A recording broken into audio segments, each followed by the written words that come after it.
کہ صبح وہ خالی پیٹ اپنے گھونسلے سے نکل کر جاتے ہیں اور شام کو جب وہ آتے ہیں تو ان کا جو پیٹ ہوتا ہے وہ بھرا ہوا ہوتا ہے. تو نبی پاک نے فرمایا کہ جو پرندے کھلے ہوئے ہیں، مثلا جو کسی کے پابند نہیں ہیں، جنگلوں میں رہتے ہیں، وہ جس کی کھیت سے وہ دانہ چگیں گے، فرمایا کہ اس کھیت والے کو اللہ تعالیٰ جتنے پرندے وہاں سے وہ اس کی فصل سے دانہ کھائیں گے اتنا اللہ کو صدقے کا ثواب دے گا. ایک بات. دوسرا آپ نے دیکھا ہوگا کہ بسا اوقات ہماری جو فصلیں ہوتی ہیں وہ ہماری توقع سے بھی زیادہ نکل آتی ہیں. بہت زیادہ فصل ہو، گندم کی فصل توقع سے زیادہ نکل آئی، مکئی کی فصل توقع سے زیادہ نکل آئی. ایسا ہوتا ہے یا نہیں ہوتا؟ اس کے حوالے سے بھی لکھا ہے علماء اور محدثین نے کہ بعض جو پرندے جن کھیتوں سے خوش ہوتے ہیں وہ پرندے اللہ کی بارگاہ میں دعا کرتے ہیں کہ اس کھیت سے ہمارا پیٹ بھرا ہے، اے اللہ ان کے رزق میں کمی نہ کرنا. خداوند قدوس رزق میں بڑھا دیتا ہے. اچھا، بعض لوگ وہ ہوتے ہیں کہ جو پرندوں کو یا جانوروں کو گھروں میں رکھ لیتے ہیں لیکن ان کا خیال نہیں کرتے، ان کو بھوکا رکھتے ہیں، پیاسا رکھتے ہیں، تو وہ ان کے لیے عذاب کا سبب بنتے ہیں. اس کے اوپر میں انشاءاللہ آپ کے سامنے احادیث پیش کروں گا. قرآن حکیم فرقان مجید میں اللہ تعالیٰ نے مختلف صورتوں کے اندر باقاعدہ جانوروں کا ذکر کیا ہے اور مختلف انداز. اسی طریقے سے قرآن پاک کی سورۃ النحل ہے. سورۃ النحل کے ابتدا کے اندر اللہ تعالیٰ نے اس کی ابتدائی آیات کے اندر باقاعدہ جو اللہ نے اپنی مخلوق پیدا کی ہے انسانوں کے ساتھ ساتھ، سب سے پہلے اللہ تعالیٰ نے فرمایا کہ سورہ النحل کی آیت نمبر 3 کے اندر اللہ نے فرمایا کہ تمہارا رب وہ ہے کہ کیا ہے کہ خلق السماوات والارض بالحق، کہ اسی نے آسمانوں کو اور زمینوں کو برحق پیدا کیا. فرمایا کہ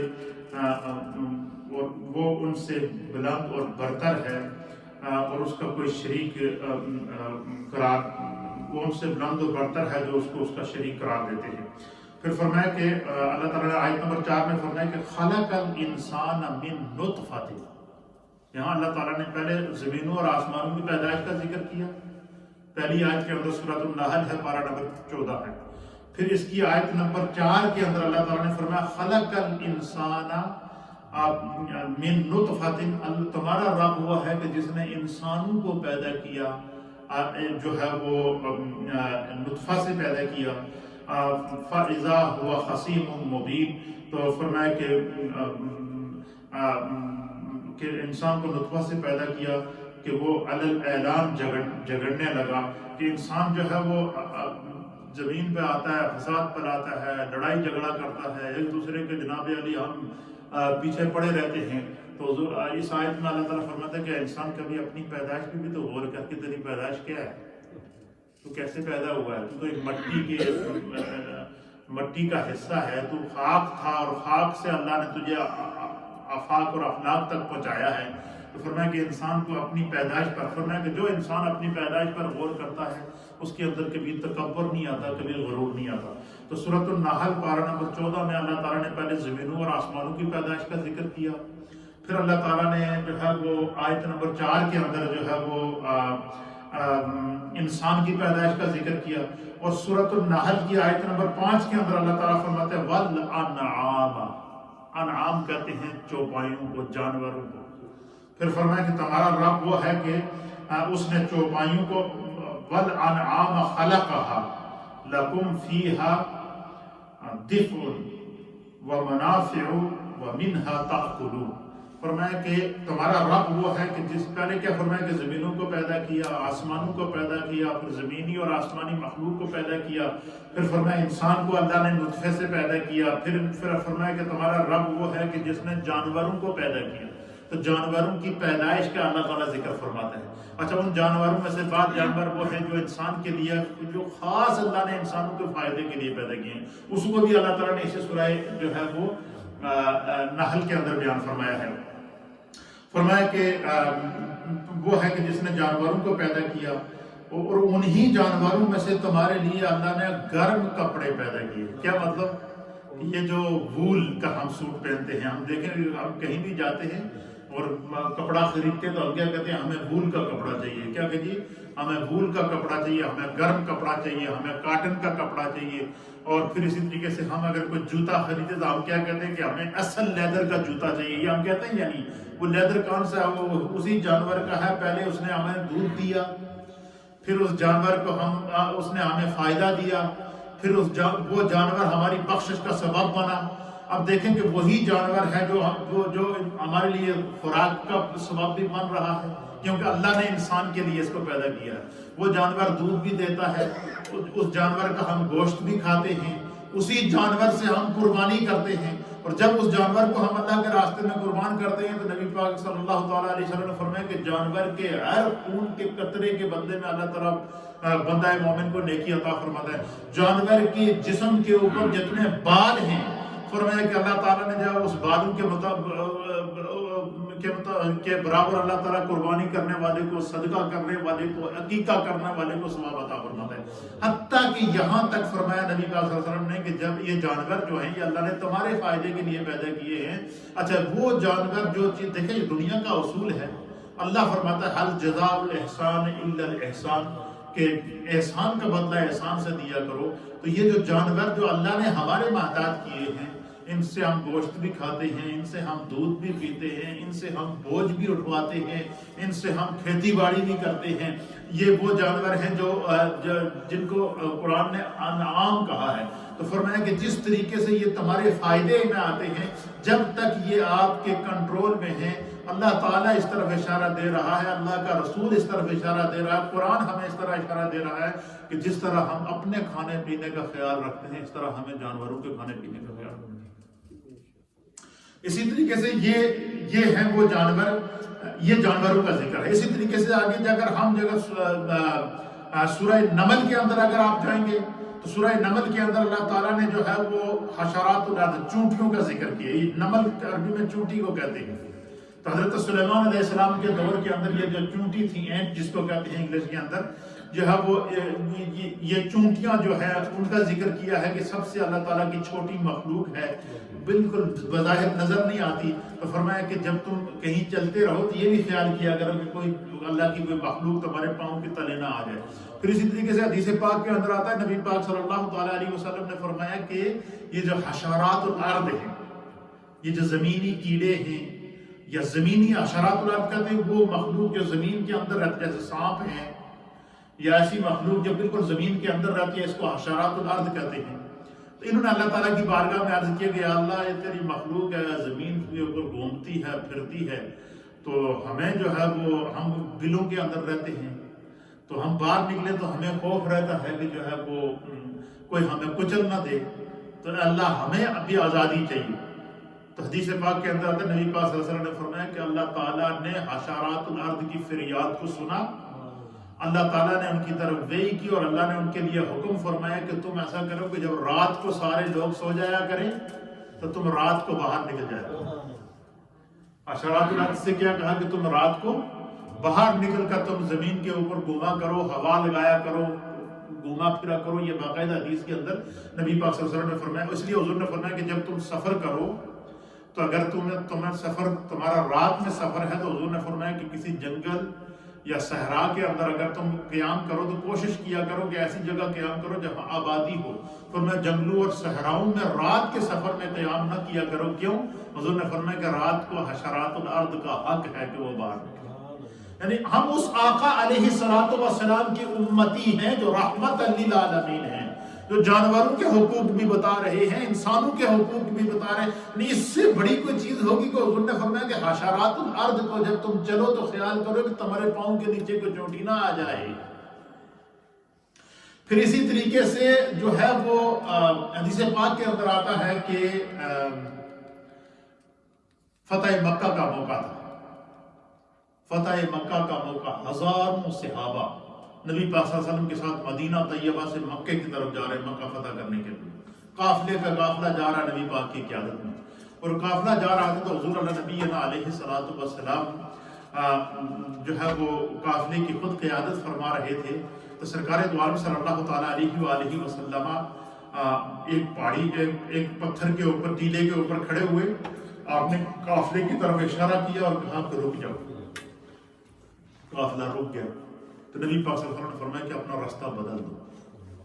کیا فرمایا؟ قافلے کو راستہ بدل دو اور اس راستے سے چلو. تو جو صحابہ اکرام انہوں نے کہا یا رسول اللہ اتنا بڑا ہزاروں کا قافلہ ہے، جس راستے کی طرف آپ نشاندہی کر رہے ہیں تو بڑا مشکل راستہ ہے، تو یہ راستہ تو بالکل سیدھا جاتا ہے، تو آپ ہمیں راستہ بدلوا کے اس راستے کی طرف لے جانے کا حکم فرما رہے ہیں، اس میں کوئی خاص حکمت ہے؟ تو اللہ کے پیارے حبیب لبیب نبی رحمت جناب سید العالمین محمد رسول اللہ صلی اللہ تعالیٰ علیہ وسلم نے فرمایا کہ ہاں. حضور نے فرمایا کہ آگے کتیا نے بچے دیے ہوئے اور وہ بچوں کو دودھ پلا رہی ہے. ایک کتیا ہے، اس نے بچے دیے ہیں اور وہ بڑی بے غم ہو کر لیٹی ہوئی ہے اور اس کتیا کے بچے اس کا دودھ پی رہے ہیں. تو مجھے خدشہ ہے کہ آپ کے قافلے کی وجہ سے اس کتیا کو تکلیف نہ ہو جائے یا آپ کے قافلے کی وجہ سے اس کے بچے کہیں کچلے نہ جائیں، لہٰذا ہم راستہ بدل دیتے ہیں اور پھر جب ہم اس کتیا کا ایریا کراس کر لیں گے تو ہم دوسرے واپس اس راستے پر آ جائیں. ہم اس آقا کے غلام ہیں جو رحمت للعالمین ہیں، جنہوں نے جانوروں کے بھی حقوق بتائے ہیں.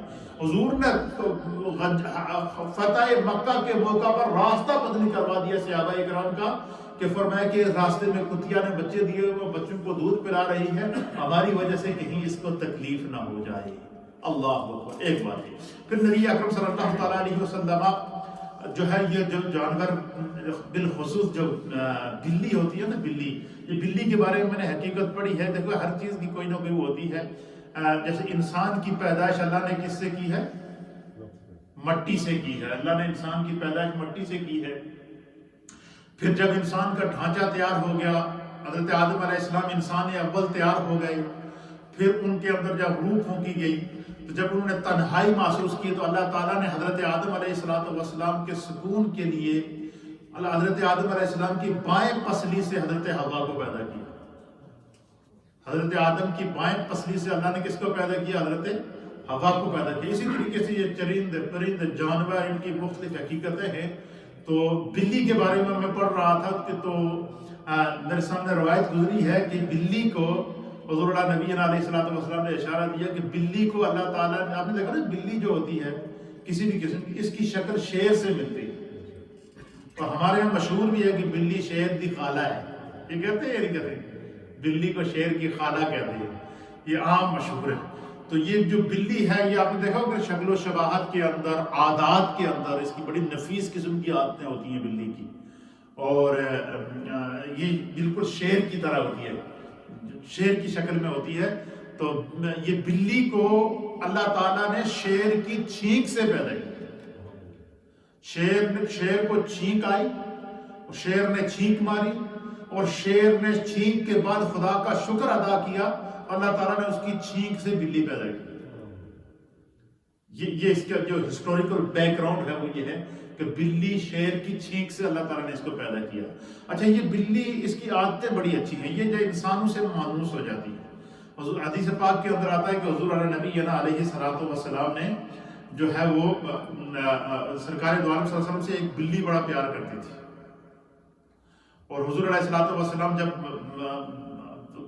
تشریف لاتے تو وہ حضور علیہ السلام کے پاؤں میں گھومتی، سرکار دو عالم صلی اللہ علیہ وسلم کے ساتھ کھیلتی، حضور علیہ السلام کی گود میں آ کر بیٹھ جاتی. اور ایک دفعہ ایسا ہوا، ام المومنین سیدہ عائشہ صدیقہ کہتی ہیں کہ سرکار دو عالم صلی اللہ علیہ وسلم نے ایک پانی اٹھایا ہوا تھا وضو کے لیے، لوٹے کے اندر یا کسی برتن کے اندر پانی اٹھایا ہوا تھا، آپ وضو کرنے جا رہے ہیں، جیسے ہی حضور پانی اٹھا کر باہر نکلے نا وضو کے لیے، تو بلی نے دیکھ لیا کہ سرکار دو عالم صلی اللہ تعالیٰ علیہ وسلم جو ہے وہ تشریف لا رہے ہیں. تو بلی بھاگتی ہوئی آئی اور اس نے آ کر حضور علیہ السلام کے پاؤں مبارک کو بوسہ دینا شروع کر دیا. حضور کے پاؤں کو بوسے دے رہی ہے، حضور کے پاؤں کے ساتھ کھیل رہی ہے، اور حضور علیہ السلام کی طرف متوجہ ہو کر وہ جو ہے وہ اپنی جو مخصوص اس کی آواز ہے وہ آوازیں نکال رہی ہے. سرکار دو عالم صلی اللہ علیہ وسلم نے ایک تو پہلے تو اس کے اوپر شفقت والا ہاتھ پھیرا، پھرنے کے بعد وہ جو برتن جس میں وضو کرنے کے لیے آپ نے پانی ڈالا ہوا تھا، حضور نے اس برتن کو نیچے کیا، نیچے کر کے اس بلی کے سامنے رکھا. اس بلی نے حضور کو محسوس ہو گیا کہ اس کو پیاس لگی ہوئی، تو حضور نے اس برتن کو نیچے رکھا تو اس بلی نے سرکار دو عالم صلی اللہ علیہ وسلم کے اس برتن سے جس سے آپ نے وضو کرنا تھا اس کے اندر منہ ڈال کر پانی پی لیا. اور وہ اس وقت تک پانی پیتی رہی، اور وہ ٹکورا پانی کا وہ حضور نے اپنے ہاتھ میں پکڑا ہوا، اور بلی کیا کر رہی ہے؟ پانی پی رہی ہے۔ اسی طریقے سے بعض روایات کے اندر آتا ہے کہ جب حضور علیہ الصلوۃ والسلام کھانا کھاتے تھے تو بلی جو ہے وہ آپ کے سامنے آ جاتی تھی، تو آپ اپنے کھانے سے باقاعدہ اس بلی کو کسی برتن میں کھانا ڈال کے دیتے تھے، وہ کھاتی تھی۔ اسی طریقے سے بعض ایک روایت کے مطابق سرکار دو عالم صلی اللہ تعالیٰ علیہ وسلم بیٹھے ہوئے تھے اپنے گھر میں، تو آپ نے چادر رکھی ہوئی تھی، تو آدھی چادر آپ کی زمین پر پھیلی ہوئی تھی، تو بلی نے جیسے دیکھا کہ حضور تشریف لائے، پہلے آئی، حضور کی گود میں کھیلتی رہی، پھر جو ہے حضور علیہ الصلوۃ والسلام کی چادر کے اوپر وہ بلی آ کر سو گئی۔ روایت کے مطابق سو گئی، اور اتنے میں نماز کا وقت ہو گیا۔ اب سرکار دو عالم صلی اللہ علیہ وسلم دیکھتے ہیں کہ بلی میری چادر پر سو رہی ہے، اور حضور نبی علیہ الصلوۃ والسلام نے آپ چاہتے ہیں کہ میں جب نماز کے لیے اٹھ کے جاؤں تو آپ نے یہ محسوس کیا کہ اگر میں اٹھوں گا تو یہ کیا کرے گی؟ یہ جاگ جائے گی، اس کی نیند خراب ہوگی، اس کے آرام میں خلل آئے گا۔ تو حضور نبی علیہ الصلوۃ والسلام نے کینچی منگوائی، کینچی منگوا کے چادر کے جس حصے کے اوپر بلی سو رہی تھی اس کو کاٹا، کاٹنے کے بعد وہ بلی اسی طرح آرام کرتی رہی، آپ خاموشی سے اٹھے اور جا کر اب دیکھیں گے ایک طرف کتیا کے آرام کا خیال، دوسری طرف بلی کے آرام کا خیال، اس کے کھانے کا خیال، یہ میرے مصطفیٰ کی رحمت للعالمین ہے۔ اور اسی وجہ سے جانور حضور علیہ الصلوۃ والسلام سے بہت پیار کرتے تھے۔ ایک روایت کے مطابق سرکار دو عالم صلی اللہ تعالیٰ علیہ وسلم ام المؤمنین سیدہ عائشہ صدیقہ رضی اللہ تعالیٰ عنہا بیان کرتی ہیں، آپ فرماتی ہیں کہ ہم اہل بیت کا ایک بیل تھا، اور وہ بہن سرکار دو عالم صلی اللہ علیہ وسلم سے اتنا مانوس تھا کہ حضور علیہ السلام جب بھی گھر آتے نا تو وہ بیل جیسے حضور کو دیکھتا نا تو وہ اپنے کونٹے کے اوپر گھومتا، وہ چلاتا، وہ خوشی سے مچلتا، اور جب تک حضور اس کے سامنے رہتے وہ مچلتا رہتا، اور حضور علیہ السلام سے پیار کرتا، حضور قریب آتے، اس کے اوپر ہاتھ پھیرتے، اس کے سر پر ہاتھ پھیرتے، اس کی پیٹھ پر ہاتھ پھیرتے، اور سرکار دو عالم صلی اللہ علیہ وسلم پھر جب اندر تشریف لے جاتے تو ام المؤمنین کہتی ہیں کہ ہم نے بڑا عجیب منظر دیکھا کہ جس وقت حضور سو جاتے ہیں تو وہ بیل بالکل آواز نہیں نکالتا، وہ بھی خاموشی سے سو جاتا، اور وہ اس بات کا خیال رکھتا کہ کہیں میرے ہلنے جلنے سے یا میری آواز نکالنے سے حضور کے آرام میں خلل پیدا نہ ہو۔ اسی طریقے سے ایک روایت کے مطابق سرکار دو عالم صلی اللہ تعالیٰ علیہ وسلم کے ام المؤمنین سیدہ عائشہ صدیقہ رضی اللہ تعالیٰ عنہ، حضرت علقمہ رضی اللہ تعالیٰ عنہ اس حدیث کے راوی ہیں، آپ فرماتے ہیں کہ مجھ سے یہ حدیث ام المؤمنین سیدہ عائشہ صدیقہ رضی اللہ تعالیٰ عنہا کی اس روایت کو حضرت علقمہ نے نقل کیا کہ ام المؤمنین سیدہ عائشہ صدیقہ رضی اللہ تعالیٰ عنہ بیان فرماتے ہیں کہ نبی اکرم صلی اللہ تعالیٰ علیہ وآلہ وسلم ایک صحابی تھے جن کا نام تھا حضرت سیدنا ابو ہریرہ رضی اللہ تعالیٰ عنہ۔ حضرت ابو ہریرہ، ہرۃ عربی میں بلی کو کہتے ہیں، اور ہرۃ کی جمع ہریرہ ہے۔ ابو ہریرہ کا معنی ہے بلیوں کا باپ۔ حضرت سیدنا ابو ہریرہ رضی اللہ تعالیٰ عنہ جو تھے یہ بلیوں سے بڑا پیار کرتے تھے۔ انہوں نے بہت ساری بلیاں پال کے رکھی ہوتی تھی، اور وہ جب چلتے تو ان کے آگے پیچھے بلیاں ہی بلیاں ہوتی تھیں۔ ایک دفعہ سرکار دو عالم صلی اللہ علیہ وسلم نے دیکھا تو بلیوں نے ابو ہریرہ رضی اللہ تعالیٰ عنہ کو گھیرا ہوا ہے، کوئی بلی ان کی گود میں بیٹھی ہوئی ہے، کوئی ان کے کندھے پر ہے، کوئی ان کے ایک ہاتھ میں ہے، کوئی دوسرے ہاتھ میں ہے، بلیوں کے ساتھ کھیل رہے ہیں۔ سرکار دو عالم صلی اللہ علیہ وسلم نے ان کو بلیوں پر شفقت کرتے ہوئے دیکھ کر حضور نے پیار سے ان سے کہا کہ یا ابا ہریرہ، اے بلیاں دے پیو، ساری زبان حضور نے کہا کہ اے بلیاں دے پیو، اے بلیوں کے باپ۔ حضرت ابو ہریرہ کا اصل نام ہی لوگ بھول گئے کہ حضور نے ان کو پیار سے ابو ہریرہ کا نام ہی ابو ہریرہ۔ جتنے محدثین نے ان سے احادیث روایت کی ہیں وان ابی ہریرہ، وان ابی ہریرہ، وان ابی ہریرہ، وان ابی ہریرہ، ان کا اصل نام ہی لوگ بھول گئے۔ اللہ اکبر۔ حضرت ابو ہریرہ رضی اللہ تعالیٰ عنہ کو حضور علیہ السلام نے بلیوں سے محبت کی وجہ سے ابو ہریرہ کا لقب عطا فرمایا۔ پھر سرکار دو عالم صلی اللہ علیہ وسلم نے باقاعدہ تاکید کی ہے۔ ام المؤمنین سیدہ عائشہ صدیقہ کہتی ہیں کہ حضور علیہ السلام نے فرمایا کہ بنی اسرائیل کی ایک خاتون تھی، تو پھر سرکار نے بیان فرمایا کہ مجھے شب معراج کو جہاں پر اور لوگوں کے عذاب کو دکھایا گیا، وہاں پر ایک عورت کے عذاب کو دکھایا گیا کہ اللہ نے اس عورت کو عذاب میں ڈالا ہوا تھا۔ تو مجھے بتایا گیا کہ اس عورت کا عذاب صرف اس وجہ سے ہوتا ہے کہ اس کے گھر میں ایک بلی تھی. کیا تھی؟ اور اس بلی کو اس عورت نے پکڑ کر باندھ لیا. یہ ان لوگوں کے لیے اس میں نصیحت ہے جو گھروں میں بلیاں رکھتے ہیں اور ان کا خیال نہیں رکھتے. تو حضور نے فرمایا کہ ایک عورت تھی, اس نے ایک بلی رکھی ہوئی تھی, تو وہ بلی سے تنگ آ گئی. تو بس بعض بلیاں شرارتی بھی ہوتی ہیں, گھروں میں کوئی نہ کوئی چیزیں توڑ دیتی ہے, کوئی چیز کھا لیتی ہیں, تو پھر گھر والے کہتے ہیں کہ ہم اس کو سزا دیتے ہیں. تو اس عورت نے کیا کیا کہ اس بلی کو پکڑ کر باندھ لیا. کیا کر دیا؟ بلی کو پکڑ کر باندھ لیا. جب بلی کو پکڑ کر باندھا تو وہ کئی دن تک باندھی رہی, بھول گئی اس کو. وہ بھوک سے وہ بلی مر گئی. وہ بلی بھوک سے کیا ہو گئی؟ مر گئی. تو حضور نبی علیہ الصلوۃ والسلام نے فرمایا کہ اللہ تعالیٰ نے اس عورت کو اس بلی پر ظلم کرنے, اس کو باندھنے اور اس کو کھانا نہ کھلانے کی وجہ سے, اس کو بھوک سے مارنے کی وجہ سے خدا نے اس عورت کو جہنم میں ڈالا, اور اللہ نے مجھے اس عورت کو دکھایا جہنم میں جلتے. تو اس سے جہاں اور باتیں سمجھنے کی ہیں, وہاں یہ بات بھی ہے کہ گھر میں جو بلیاں ہیں یا پرندے ہیں یا جانور ہیں یا کبوتر ہیں یا طوطے ہیں یا جو بھی چیزیں ہیں, خرگوش گھروں میں لوگ شوق سے پالتے ہیں, تو ان کی جو غذا ہے اس کا باقاعدہ اہتمام اس طرح کریں جس طرح ہمیں خود بھوک لگتی ہے. کیوں کہ اب ہم نے ان کو گھر میں لے کر قید بھی کر دیا, ہم نے ان کو گھر میں بند بھی کر دیا. اچھا, اور ہم نے ان کو لا کر گھر میں رکھ بھی دیا, اور ہم ان کا اچھا بعض ہمارے نوجوانوں کی یہ ہوتی ہے کہ وہ گھروں بڑی شوق سے بلیاں لا کر گھروں میں رکھ دیتے ہیں, واپس پتہ ہی نہیں کرتے کہ انہوں نے کچھ کھانا بھی ہے یا کہ نہیں, ان کا خیال بھی رکھنا ہے یا کہ نہیں. تو پھر گناہ ہوتا ہے اور بہت سخت اس کی پکڑ ہے. ایک حدیث کے مطابق نبی پاک صلی اللہ علیہ وسلم نے فرمایا کہ ایک شخص سفر کر رہا تھا, سفر کرتے کرتے وہ ایک کنویں کے پاس سے گزرا, تو اس نے دیکھا کہ کنویں کے کنارے ایک کتا ہے, اور وہ کتے کو سخت گرمی ہے اور کتے کو سخت پیاس لگی ہوئی ہے. اب چونکہ کنواں بہت گہرا ہے, وہ پانی میں تو جا نہیں سکتا, تو کنویں کے ارد گرد جو کوئی تھوڑا بہت جو لوگوں نے پانی نکالا تھا, کیچڑ تھا, وہ کتا پیاس کی وجہ سے اس کیچڑ کو چاٹ رہا تھا. وہاں سے ایک شخص کا گزر ہوا, کوئی نیک شخص تھا, تو اس نے دیکھا کہ یہ کتا پیاس کی وجہ سے گیلی زمین چاٹ رہا ہے, تو وہ کنویں کے پاس آیا. تو اس نے دیکھا کوئی ڈھول کوئی رسی ملے تو میں اس میں سے پانی نکال کر کتے کو پلاؤں, تو کوئی ڈھول اور کوئی رسی بھی نہ ملا.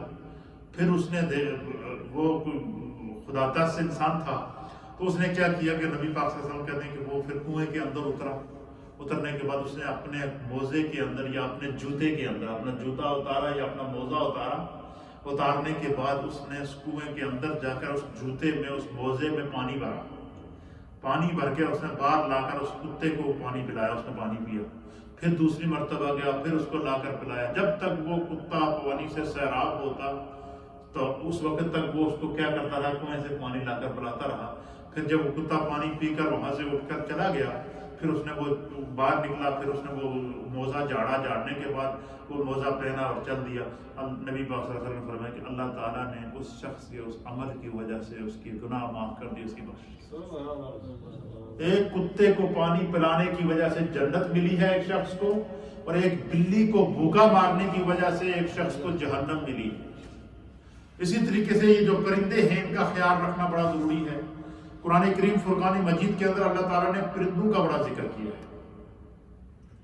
سورہ نمل کی آیت نمبر 20 کے اندر اللہ تعالیٰ نے ہدد کا ذکر کیا ہے, اور پرندوں کا جو بادشاہ ہے اس کو ہدد کہتے ہیں. اسی طرح جانوروں کا جو بادشاہ ہے اس کو شیر کہتے ہیں. اسی طریقے سے جو ہے وہ انسانوں کو اللہ تعالیٰ نے تمام مخلوقات میں سے افضل البشر بنایا ہے, اور مخلوقات میں سے سب سے بہترین مخلوق پیدا کیا ہے. تو قرآن پاک میں ہدد کا ذکر ہے. پھر قرآن حکیم فرقان مجید کے اندر جو ہے وہ جو زمینی کی نمل چونٹی کا ذکر ہے.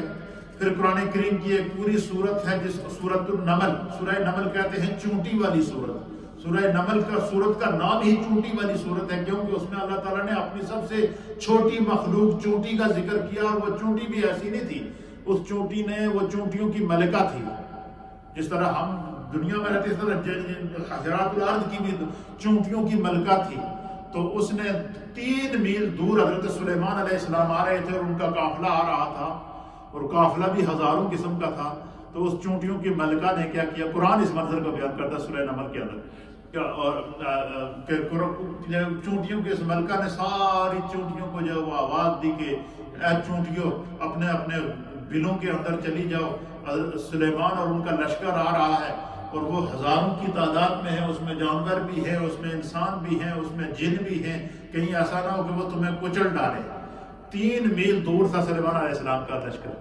جب چونٹی نے یہ بات کہی نا اپنی چونٹیوں کو، تو چونٹیاں فوراً جلدی جلدی اپنے بلوں میں گھسنے لگی. چونٹی کی یہ آواز قرآن بیان کرتا ہے کہ 3 میل دور حضرت سلیمان علیہ السلام نے سن لی اور آپ نے مسکرانا شروع کیا. آپ مسکرائے.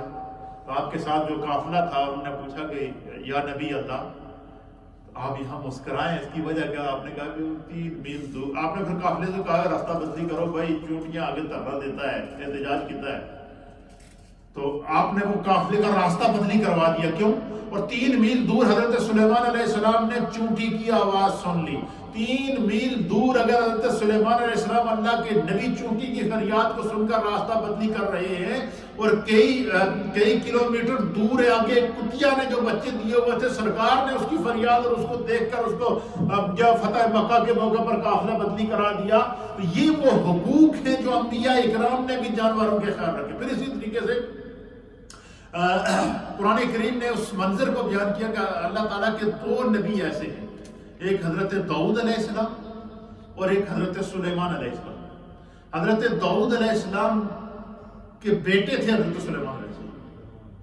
اچھا، ان کو اللہ تعالیٰ نے، حضرت داؤد اور حضرت سلیمان علیہ السلام کو اللہ تعالیٰ نے کائنات کی حکومت عطا فرمائی. پھر حضرت سلیمان علیہ السلام نے اللہ سے دعا کی تھی کہ یا اللہ مجھے روئے زمین پر ایسی حکومت عطا فرما کہ میرے قیامت تک نہ میری جیسی حکومت کسی کو ملے تو نہ کسی کو ایسی حکومت ملے.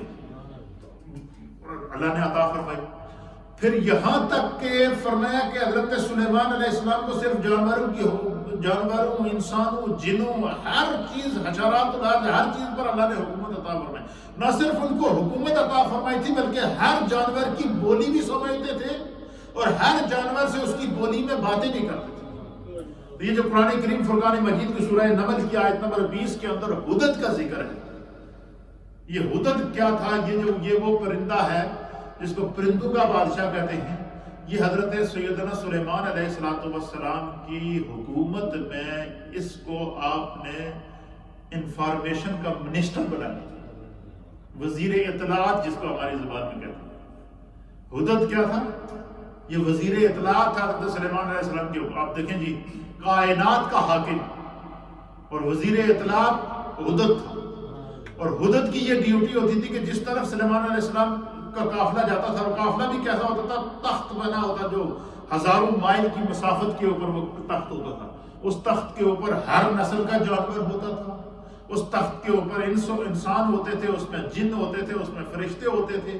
سلیمان علیہ السلام مشرق میں صبح کرتے تھے، مغرب میں جاتے تھے، مغرب سے واپس مشرق میں آتے تھے، اور وہ تخت ہوا میں جاتا تھا. اس کے اوپر ساری وہ مشاورت ہوتی تھی. پرندوں سے مشورہ کرتے، جانوروں کے متعلق جانوروں سے مشورہ کرتے، پرندوں کے متعلق پرندوں سے مشورہ کرتے، جنات کے متعلق جنات سے مشورہ کرتے، انسانوں کے متعلق انسانوں سے مشورہ کرتے، اور کائنات میں انصاف قائم کرتے. یہ قرآن نے اس منظر کو بیان کیا.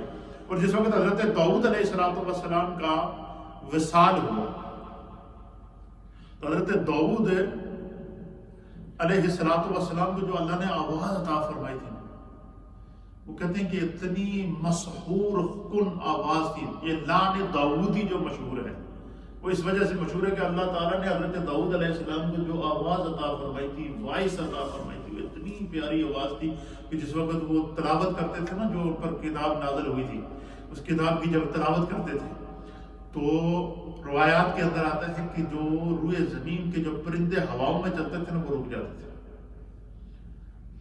ہر چیز اپنی جگہ جامد ہو جاتی جب تک سلیمان علیہ السلام، داؤد علیہ السلام جو ہے وہ ہو گئے.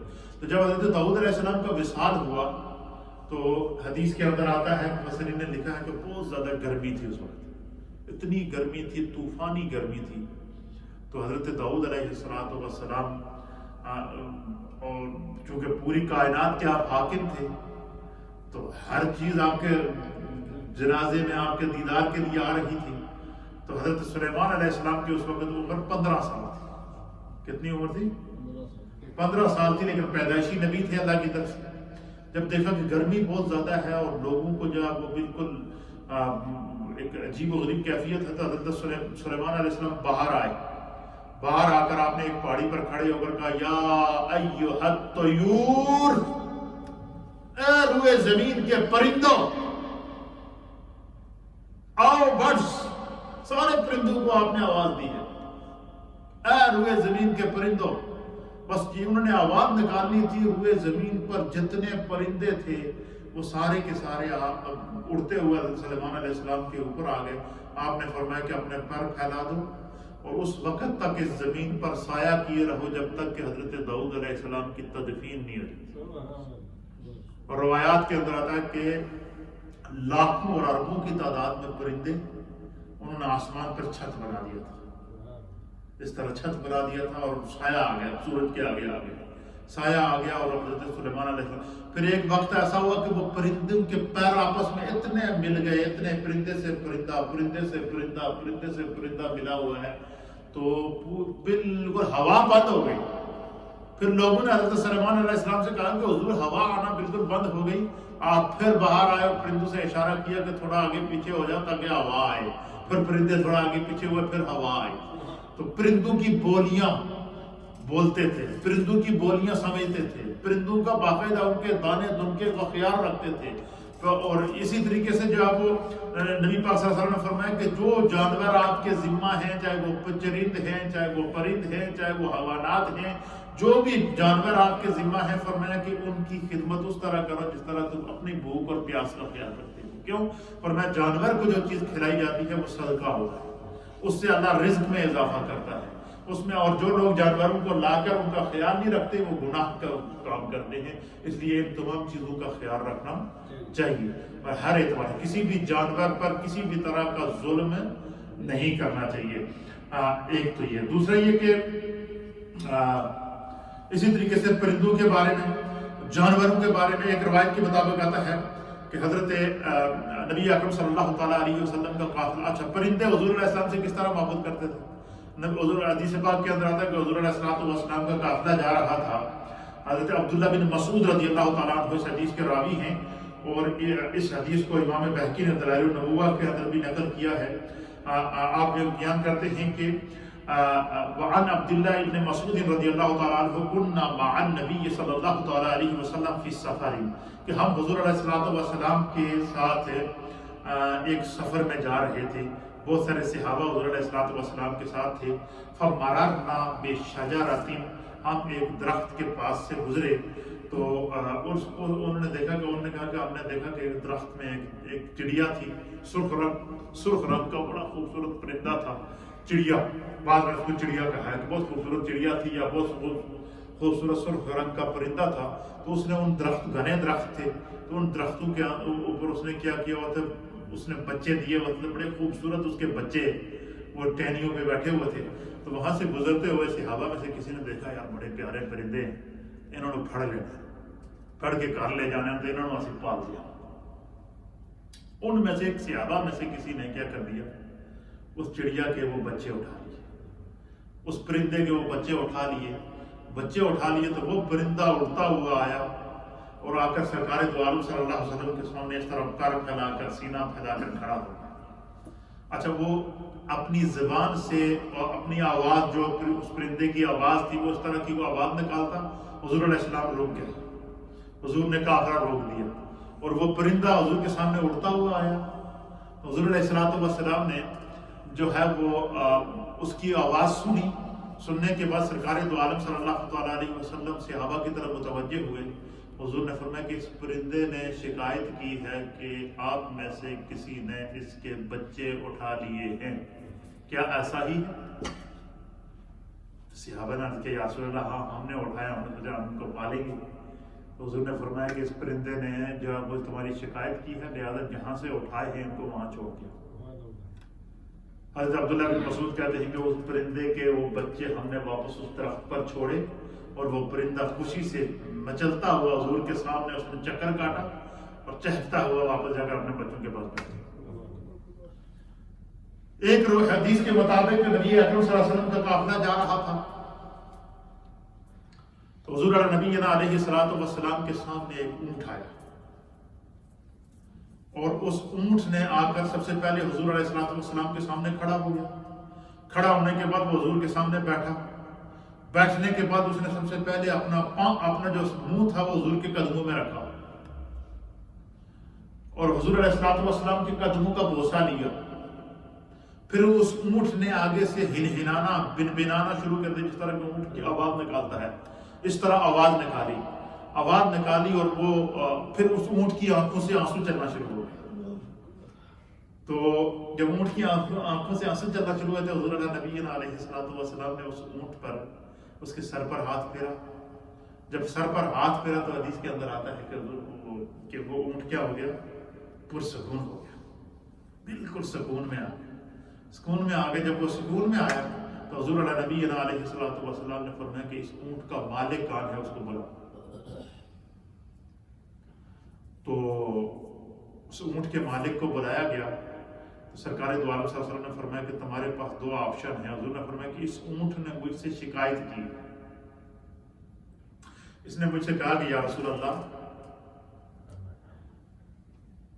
میرا مالک مجھ سے کام بہت لیتا ہے اور مجھے بھوکا رکھتا ہے, مجھے کھانے کو کچھ نہیں دیتا, تو مجھ سے کام زیادہ لیتا ہے اور مجھے بھوکا رکھتا ہے.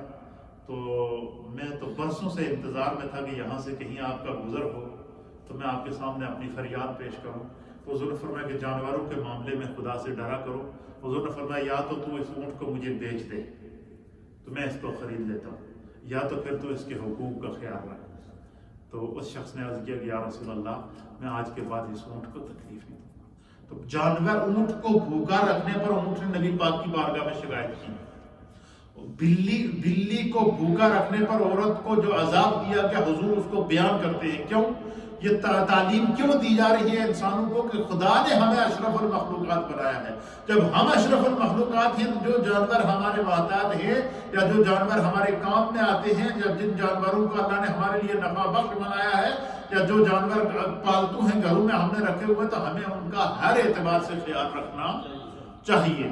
اور پھر اسی طریقے یہی وجہ ہے کہ حضرت فاروق اعظم رضی اللہ تعالیٰ عنہ نے اپنے دور خلافت میں خطبہ دیتے ہوئے کہا کہ اگر فرات کے کنارے ایک کتا بھی پیاسا مر گیا یا ایک بکری کا بچہ بھی پیاسا مر گیا, فرمایا کہ کسی اور نے حساب دینا نہ دیا, عمر کو اس کا حساب دینا, عمر کو اس کا حساب دینا ہوگا. تو حضرت فاروق اعظم نے اپنے دارالحکومت کے اندر جن لوگوں نے جانور رکھے تھے ان کے باقاعدہ بینیفٹ مقرر کیے تھے.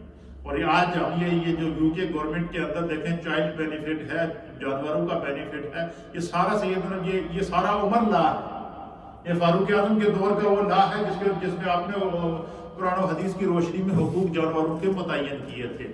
پھر ایک روایت کے مطابق ایک اور اونٹ نبی پاک کی بارگاہ میں آ گیا اور اس نے اسی طریقے سے حضور علیہ السلام کی بارگاہ میں فریاد کی. تو حضور علیہ السلام نے فرمایا کہ اس کے مالک کو بلایا. اس کے مالک کو بلایا تو حضور نے فرمایا کہ اس اونٹ نے میری تمہارے سامنے شکایت کی. اس اونٹ نے کہا کہ میں اسی کے گھر میں پیدا ہوا, جو میرا مالک ہے اس نے اونٹنی رکھی تھی, اس اونٹنی سے میں پیدا ہوا ہوں. میں چھوٹا سا بچہ تھا اس وقت سے اس کے ساتھ ہوں. یہ مجھ سے کام لیتا رہا, ہر طرح کی میں اس کی ضرورتیں پوری کرتا رہا. اب میں بوڑھا ہو گیا ہوں تو اب میں نے اس بندے نے پلان بنا دیا کہ یہ مجھے ذبح کرے. تو میں جو ہے وہ اتنا عرصہ اس کے ساتھ رہا ہوں, اب میں جب بوڑھا ہو گیا ہوں, میرے آرام کا ٹائم ہے, تو یہ بجائے میری خدمت کرنے کے اب یہ مجھے ذبح کرنا چاہتا ہے. تو حضور نبی علیہ الصلوۃ والسلام نے کہا کہ اس اونٹ نے تمہارے متعلق یہ فریاد کی ہے, یہ شکایت کی ہے, لہٰذا تم اس اونٹ کو آزاد کر دو, اس کو بیچ دو, اس کو ذبح نہیں کرو, چھوڑ دو اس کو. تو اس طرح نبی پاک صلی اللہ علیہ وسلم نے باقاعدہ جو جانوروں میں اسی طریقے سے ایک روایت کے مطابق حضور علیہ السلام جنگل سے جا رہے تھے تو آپ نے دیکھا کہ ایک ہرنی جال میں پھنسی ہوئی ہے. شکاری نے اس کو جال میں پھنسایا ہوا ہے. تو اس ہرنی نے نبی پاک صلی اللہ علیہ وسلم کو زبان حال سے آواز دی. حضور علیہ السلام تو کائنات کی, اللہ فرماتا ہے کہ اب ابو آپ فرما دیجئے کہ انی رسول اللہ علیکم جمیعا, کہ میں کائنات کی ہر شے کے لیے رسول. پتھروں نے میرے مصطفیٰ کا کلمہ پڑھا, جانوروں نے میرے مصطفیٰ کا کلمہ پڑھا,